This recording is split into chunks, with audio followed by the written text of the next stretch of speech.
নমস্কার। আজকে আমি তোমাদের শোনাবো এমন একটা গল্প যাতে রহস্যও আছে আবার অলৌকিক ব্যাপারও আছে। আজকের গল্প বিভূতিভূষণ বন্দ্যোপাধ্যায়ের লেখা রুক্মিণী দেবীর খড়গ। জীবনে অনেক জিনিস ঘটে যাহার কোনো যুক্তিসঙ্গত কারণ খুঁজিয়া পাওয়া যায় না, তাহাকে আমরা অতিপ্রাকৃত বলিয়াই অভিহিত করি। জানি না, হয়তো খুঁজিতে জানিলে তাহাদের সহজ ও সম্পূর্ণ স্বাভাবিক কারণ বাহির করা যায়। মানুষের বিচার বুদ্ধি ও অভিজ্ঞতালব্ধ কারণগুলি ছাড়া অন্য কারণ হয়তো আমাদের থাকিতে পারে, ইহা লইয়া তর্ক উঠাইব না।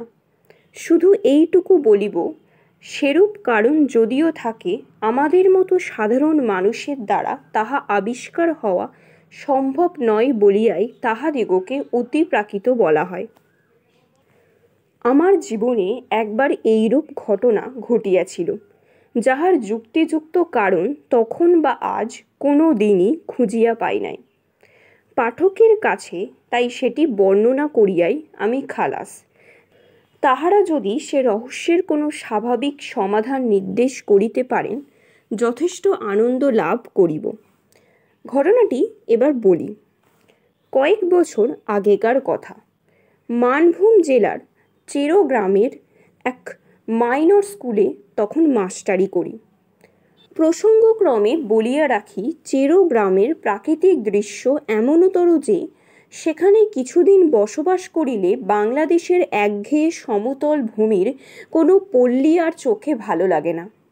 একটি অনুচ্চ পাহাড়ের ঢালু সানুদেশ জুড়িয়া লম্বালম্বিভাবে সারা গ্রামের বাড়িগুলি অবস্থিত। সর্বশেষ বাড়িগুলির খিড়কি দরজা খুললেই দেখা যায় পাহাড়ের ওপরকার শাল, মহুয়া, কুরচি ও বিল্ব বৃক্ষের পাতলা জঙ্গল, একটা সুবৃহৎ বটগাছ ও তাহার তলায় বাঁধানো বেদি, ছোট বড় শিলাখণ্ড ও ভেলা কাঁটার ঝোপ। আমি যখন প্রথম ও গ্রামে গেলাম, তখন একদিন পাহাড়ের মাথায় বেড়াইতে উঠিয়া এক জায়গায় শালবনের মধ্যে একটি পাথরের ভাঙা মন্দির দেখতে পাইলাম। সঙ্গে ছিল আমার দুটি ওপরের ক্লাসের ছাত্র, তাহারা মানভূমের বাঙালি। একটা কথা, চেরো গ্রামের বেশিরভাগ অধিবাসী মাদ্রাজি, যদিও তাহারা বেশ ভালো বাংলা বলিতে পারে। অনেকে বাংলা আচার ব্যবহারও অবলম্বন করিয়াছে। কি করিয়া মানভূম জেলার মাঝখানে এতগুলি মাদ্রাজি অধিবাসী আসিয়া বসবাস করিল, তাহার ইতিহাস আমি বলিতে পারি না। মন্দিরটি কালো পাথরের এবং একটু অদ্ভুত গঠনের, অনেকটা যেন চাঁচড়া রাজবাড়ির দশম মহাবিদ্যার মন্দিরের মতো ধরনটা। এই অঞ্চলে এইরূপ গঠনের মন্দির আমার চোখে পড়ে নাই। তাছাড়া মন্দিরটি সম্পূর্ণ পরিত্যক্ত ও বিগ্রহশূন্য। দক্ষিণের দেয়ালের পাথরের চাঁই কিয়দংশ ধসিয়া পড়িয়াছে, দরজা নাই, শুধু পাথরের একটা চৌকাঠ আছে। মন্দিরের মধ্যেও চারিপাশে বন তুলসীর ঘন জঙ্গল। শান্ত আকাশের পটভূমিতে সেই পাথরের বিগ্রহহীন ভাঙা মন্দির আমার মনে কেমন এক অনুভূতির সঞ্চার করিল। আশ্চর্যের বিষয়, অনুভূতিটা ভয়ের। ভাঙা মন্দির দেখিয়া মনে ভয় কেন হইল, এই কথা তারপর বাড়ি ফিরিয়া অবাক হইয়া ভাবিয়াছি। তবুও অগ্রসর হইয়া যাইতেছিলাম মন্দিরটি ভালো করিয়া দেখিতে। একজন ছাত্র বাধা দিয়া বলিল, যাবেন না স্যার ওদিকে। কেন? জায়গাটা ভালো নয়, সাপের ভয় আছে সন্ধেবেলা। তাছাড়া লোকে বলে অনেক রকম ভয় ভীতি আছে, মানে অমঙ্গলের ভয়। কেউ ওদিকে যায় না। ওটা কি মন্দির? ওটা রুক্মিণী দেবীর মন্দির স্যার। কিন্তু আমাদের গাঁয়ের বুড়ো লোকেরাও কোনোদিন ওখানে পুজো হতে দেখেনি, মূর্তিও নেই বহুকাল। ওই রকম জঙ্গল হয়ে পড়ে আছে আমাদের বাপ ঠাকুরদাদার আমলেরও আগে। চলুন স্যার, নামি। ছেলেটা একটু বেশি তাড়াতাড়ি করিতে লাগিল, নামিবার জন্য। রুক্মিণী দেবী বা তাহার মন্দির সম্বন্ধে দু একজন বৃদ্ধ লোককে ইহার পর প্রশ্নও করিয়াছিলাম, কিন্তু আশ্চর্যের বিষয় লক্ষ্য করিয়াছি তাহারা কথাটা এড়াইয়া যাইতে চায় যেন। আমার মনে হইয়াছে রুক্মিণী দেবী সংক্রান্ত কথাবার্তা বলিতে তাহারা ভয় পায়। আমিও সে বিষয়ে কাহাকেও কিছু জিজ্ঞাসা করা ছাড়িয়া দিলাম। বছরখানেক কাটিয়া গেল। স্কুলে ছেলে কম, কাজকর্ম খুব হালকা। অবসর সময়ে এ গ্রামে ও গ্রামে বেড়াইয়া এই অঞ্চলে প্রাচীন পট, পুঁথি, ঘট ইত্যাদি সংগ্রহ করিতে লাগিলাম। এ বাতিক আমার অনেক দিন হইতেই আছে। নতুন জায়গায় আসিয়া বাতিকটা বাড়িয়া গেল। চেরো গ্রাম হইতে মাইল ৫-৬ দূরে জয়চণ্ডী পাহাড়। এখানে খাঁড়া উঁচু একটা অদ্ভুত গঠনের পাহাড়ের মাথায় জয়চণ্ডী ঠাকুরের মন্দির আছে। পৌষ মাসে বড় মেলা বসে। BNR লাইনের একটা ছোট স্টেশনও আছে এখানে। এই পাহাড়ের কাছে একটা ক্ষুদ্র বস্তিতে কয়েক ঘর মানভূম প্রবাসী উড়িয়া ব্রাহ্মণের বাস। ইহাদের মধ্যে চন্দ্রমোহন পাণ্ডা নামে একজন বৃদ্ধ ব্রাহ্মণের সঙ্গে আমার খুব আলাপ হইয়া গেল। তিনি বাঁকা বাঁকা মানভূমের বাংলায় আমার সঙ্গে অনেক রকমের গল্প করিতেন। পট পুঁথি সংগ্রহের অবকাশে আমি জয়চণ্ডীতলা গ্রামে চন্দ্রমোহন পাণ্ডার নিকট বসিয়া তাহার মুখে এদেশের কথা শুনিতাম। চন্দ্রপাণ্ডা আবার স্থানীয় ডাকঘরের পোস্টমাস্টারও। এদেশে প্রচারিত কতক রকম আজগুবি ধরনের সাপের, ভূতের, ডাকাতের ও বাঘের গল্প যে বৃদ্ধ চন্দ্রপাণ্ডার মুখে শুনিয়াছি, এবং এই সব গল্প শুনিবার লোভে কত আষাঢ়ের ঘন বর্ষার দিনে বৃদ্ধ পোস্টমাস্টারের বাড়িতে গিয়া যে হানা দিয়াছি তাহার হিসাব দিতে পারি না। মানভূমের এই সব অরণ্য অঞ্চল সভ্য জগতের কেন্দ্র হইতে দূরে অবস্থিত। এখানকার জীবনযাত্রাও একটু স্বতন্ত্র ধরনের। যতই অদ্ভুত ধরনের হোক গল্প, জয়চণ্ডী পাহাড়ের ছায়ায় শালবন বেষ্টিত ক্ষুদ্র গ্রামে বসিয়া বৃদ্ধ চন্দ্রপাণ্ডার বাঁকা বাঁকা মানভূমের বাংলায় সেগুলি শুনিবার সময় মনে হইত এদেশে এইরূপ ঘটিবে ইহা আর বিচিত্র কি। কলিকাতা তথা বালিগঞ্জের কথা তো ইহা নয়। কথায় কথায় চন্দ্রপাণ্ডা একদিন বলিলেন, চেরো পাহাড়ের রুক্মিণী দেবীর মন্দির দেখেছেন? আমি একটু আশ্চর্য হইয়া বৃদ্ধের মুখের দিকে চাহিলাম। রুক্মিণী দেবীর সম্বন্ধে এ পর্যন্ত আমি আর কোনো কথা কাহারও মুখে শুনি নাই।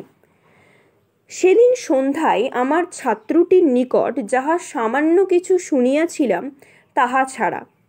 বলিলাম, মন্দির দেখেছি, কিন্তু রুক্মিণী দেবীর কথা জানবার জন্য যাকেই জিজ্ঞাসা করেছি সেই চুপ করে গিয়েছে কিংবা অন্য কথা পেরেছে। চন্দ্রপাণ্ডা বললেন, রুক্মিণী দেবীর নামে সবাই ভয় পায় যে। কেন বলুন তো? মানভূম জেলায় আগে অসভ্য বুনো জাত বাস করত, তাদেরই দেবতা উনি। ইদানিং হিন্দুরা এসে যখন বাস করলে উনি হিন্দুদেরও ঠাকুর হয়ে গেলেন। তখন তাদের মধ্যে কেউ মন্দির করে দিলে। কিন্তু রুক্মিণী দেবী হিন্দু দেবদেবীর মতো নয়, অসভ্য বন্য জাতির ঠাকুর। আগে ওই মন্দিরে নরবলি হতো। 60 বছর আগেও রুক্মিণী দেবীর মন্দিরে নরবলি হয়েছে। অনেকে বিশ্বাস করে রুক্মিণী দেবী অসন্তুষ্ট হলে রক্ষা নেই, অপমৃত্যু আর অমঙ্গল আসবে তাহলে। এরকম অনেকবার হয়েছে নাকি। একটা প্রবাদ আছে এ অঞ্চলে, দেশে মড়ক হবার আগে রুক্মিণী দেবীর হাতের খাঁড়া রক্তমাখা দেখা যেত। যখন প্রথম এদেশে আসি, সে আজ 40 বছর আগেকার কথা, তখন প্রাচীন লোকেদের মুখে একথা শুনেছিলাম। রুক্মিণী দেবীর বিগ্রহ দেখেছিলেন মন্দিরে? না, আমি এসে পর্যন্ত ওই ভাঙা মন্দিরই দেখেছি। এখান থেকে কারা বিগ্রহটি নিয়ে যায় অন্য কোনো দেশে। রুক্মিণী দেবীর এইসব কথা আমি শুনতাম ওই মন্দিরের সেবায়িত এক বৃদ্ধের মুখে।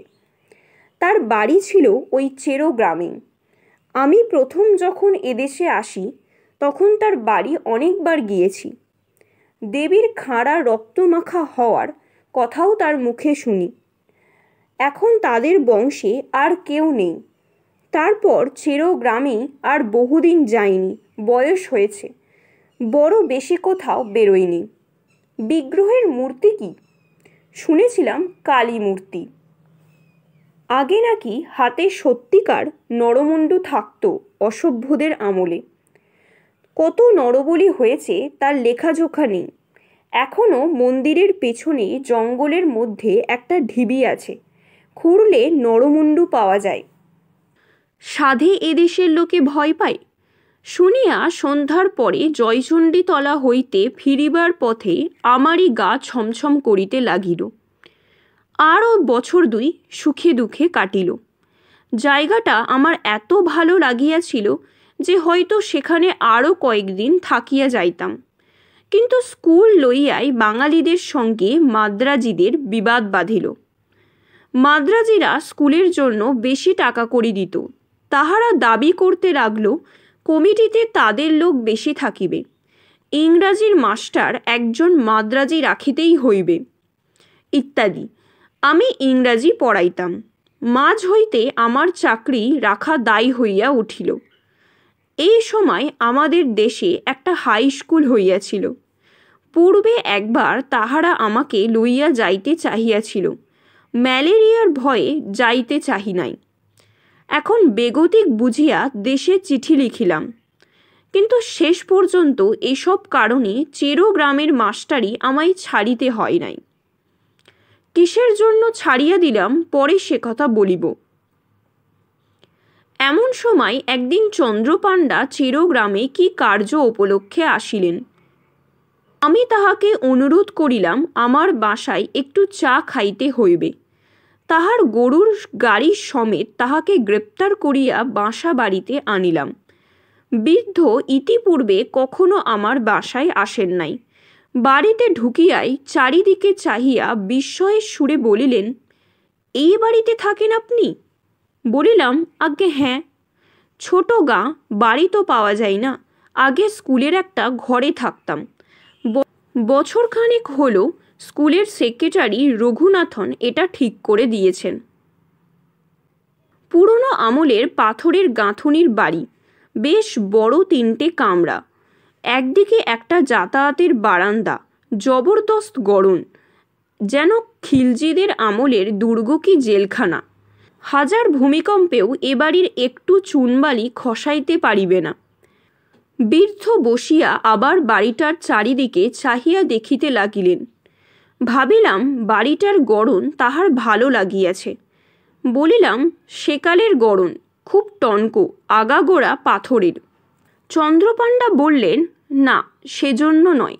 আমি এই বাড়িতে প্রায় 30 বছর আগে যথেষ্ট যাতায়াত করতাম।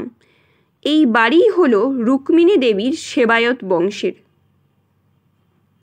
ওদের বংশে এখন আর কেউ নেই। আপনি যে এ বাড়িতে আছেন তা জানতাম না। তা বেশ বেশ, অনেক দিন পর বাড়িতে ঢুকলাম কিনা তাই বড় অদ্ভুত লাগছে। তখন বয়স ছিল 30, এখন প্রায় 60। তারপর অন্যান্য কথা আসিয়া পড়িল। চা পান করিয়া বৃদ্ধ গরুর গাড়িতে গিয়া উঠিলেন। আরও বছরখানেক কাটিয়াছে। দেশের স্কুলে চাকরির আশ্বাস পাইলেই আমি যাই নাই। দেশের স্কুলে চাকরির আশ্বাস পাইলেও আমি যাই নাই, কারণ এখানকার বাঙালি মাদ্রাজি সমস্যা একরূপ মিটিয়া আসিয়াছে। আপাতত আমার চাকরিটা বজায় রহিল বলিয়াই তো মনে হয়। চৈত্র মাসের শেষ। 5-6 ক্রোশ দূরবর্তী এক গ্রামে আমারই এক ছাত্রের বাড়িতে অন্নপূর্ণা পুজোর নিমন্ত্রণ রক্ষা করিতে গিয়াছিলাম। মধ্যে রবিবার পড়াতে শনিবার গরুর গাড়ি করিয়া রওনা হই। রবিবার সোমবার থাকিয়া মঙ্গলবার দুপুরের দিকে বাসায় আসিয়া পৌঁছাইলাম। বলা আবশ্যক, বাসায় আমি একাই থাকি। স্কুলের চাকর রাখহরিকে আমি সঙ্গে করিয়া লইয়া গিয়াছিলাম। বাহিরের দরজা তালা খুলিয়াই রাখহরি বলিয়া উঠিল, এ কিসের রক্ত দেখুন। প্রায় চমকিয়া উঠিলাম। তাই বটে, বাহিরের দরজার চৌকাঠের ঠিক ভিতর দিক হইতেই রক্তের ধারা উঠান বাহিয়া যেন চলিয়াছে। একটানা ধারা নয়, ফোঁটা ফোঁটা রক্তের একটা অবিচ্ছিন্ন সারি, একেবারে টাটকা রক্ত। এইমাত্র সদ্য কাহারও মুন্ডু কাটিয়া লইয়া যাওয়া হইয়াছে। আমি তো অবাক। কিসের রক্তের ধারা এ? কোথা হইতেই বা আসিল? আজ দুদিন তো বাসা বন্ধ ছিল। বাড়ির ভিতরের উঠানে রক্তের দাগ আসে কোথা হইতে? তাহার ওপর সদ্য তাজা রক্ত। অবশ্য কুকুর বিড়াল ও ইঁদুরের কথা মনে পড়িল। এক্ষেত্রে পড়াই স্বাভাবিক। চাকরকে বলিলাম, দেখ তো রে, রক্তটা কোন দিকে যাচ্ছে। এই সেই হুড়ো চাকরকে বলিলাম, দেখ তো রে, রক্তটা কোন দিকে যাচ্ছে। এ সেই হুলো বেড়ালটার কাজ। রক্তের ধারা গিয়েছে দেখা গেল সিঁড়ির নিচে চোরা কুঠুরির দিকে। ছোট্ট ঘর, ভীষণ অন্ধকার, এবং যত রাজ্যের ভাঙা চোরা পুরনো মালে ভর্তি বলিয়া আমি কোনো দিন চোরা কুঠুরি খুলি নাই। চোর কুঠুরির দরজা পার হইয়া বন্ধ ঘরের মধ্যে ধারাটার গতি দেখিয়া ব্যাপারটা কিছু বুঝিতে পারিলাম না। কতকাল ধরিয়া ঘরটা তালা বন্ধ। যদি বিড়ালেরই ব্যাপার হয়, বিড়াল ঢুকিতেও তো ছিদ্রপথ দরকার হয়। চোর কুঠুরির তালা লোহার শিকের চার দিয়ে খোলা হইল। আলো জ্বালিয়া দেখা গেল ঘরটায় পুরনো ভাঙা তোবড়ানো টিনের বাক্স, পুরনো ছেঁড়া গদি, খাটের পায়া, মরিচা ধরা সরকি, ভাঙা টিন, শাবল প্রভৃতির ঠাস বোঝায়। ঘরের মেঝেতে সোজা রক্তের দাগ এক কোণের দিকে গিয়াছে। রাখহরি খুঁজিতে খুঁজিতে হঠাৎ চিৎকার করিয়া বলিয়া উঠিল, এ কি বাবু, এদিকে কি করে এমন ধারা রক্ত লাগলো? তারপর সে কি একটা জিনিস হাতে তুলিয়া ধরিয়া বলিল, দেখুন কাণ্ডটা বাবু। জিনিসটা হাতে লইয়া সে বাহিরে আসিতেই তাহার হাতের দিকে চাহিয়া আমি চমকিয়া উঠিলাম। একখানা মরিচা ধরা হাতলবিহীন ভাঙা খাঁড়া বা রামদা। আগার দিকটা চওড়া ও বাঁকানো, এবং বড় চওড়া ফলাটা তাহার রক্তে টকটকে রাঙা। একটু একটু রক্ত নয়, ফলাতে আগাগোড়া রক্ত মাখানো। মনে হয় যেন খাঁড়াখানা হইতে এমনি টপ টপ করিয়া রক্ত ঝরিয়া পড়িবে। সেই মুহূর্তে একসঙ্গে আমার অনেক কথা মনে হইল। 2 বৎসর পূর্বে চন্দ্রপাণ্ডার মুখে শোনা সেই গল্প। রুক্মিণী দেবীর সেবায়ত বংশের ভদ্রাসন বাড়ি এটা। পুরনো জিনিসের গুদাম এই চোর কুঠুরিতে রুক্মিণী দেবীর হাতের খাঁড়াখানা তাহারাই রাখিয়াছিল হয়তো। মড়কের আগে বিগ্রহের খাঁড়া রক্তমাখা হইয়ার প্রবাদ। আমার মাথা ঘুরিয়া উঠিল। মড়ক কোথায় ভাবিতে পারিতাম, যদি সময় পাইতাম সন্দেহ করিবার, কিন্তু তাহা পাই নাই। পরদিন সন্ধ্যার সময় চেরো গ্রামে প্রথম কলেরা রোগের খবর পাওয়া গেল। 3 দিনের মধ্যে রোগ ছড়াইয়া মড়ক দেখা দিল। প্রথমে চেরো, তারপর পাশের গ্রাম কাজরা, ক্রমে জয়চণ্ডী তলা পর্যন্ত মড়ক বিস্তৃত হইল। লোক মরিয়া ধুল ধাবর হইতে লাগিল। চেরো গ্রামের মাদ্রাজি বংশ প্রায় কাবার হইবার জোগাড় হইল। মড়কের জন্য স্কুল বন্ধ হইয়া গেল। আমি দেশে পলাইয়া আসিলাম। তারপর আর কখনো চেরোতে যাই নাই। গ্রীষ্মের বন্ধের পূর্বেই দেশের স্কুলের চাকরিটা পাইয়াছিলাম। সেই হইতে রুক্মিণী দেবীকে মনে মনে ভক্তি করি। তিনি অমঙ্গলের পূর্বাভাস দিয়া সকলকে সতর্ক করিয়া দেন মাত্র। মূর্খ জনসাধারণ তাহাকেই অমঙ্গলের কারণ ভাবিয়া ভুল বোঝে। আজকের গল্প এই পর্যন্তই।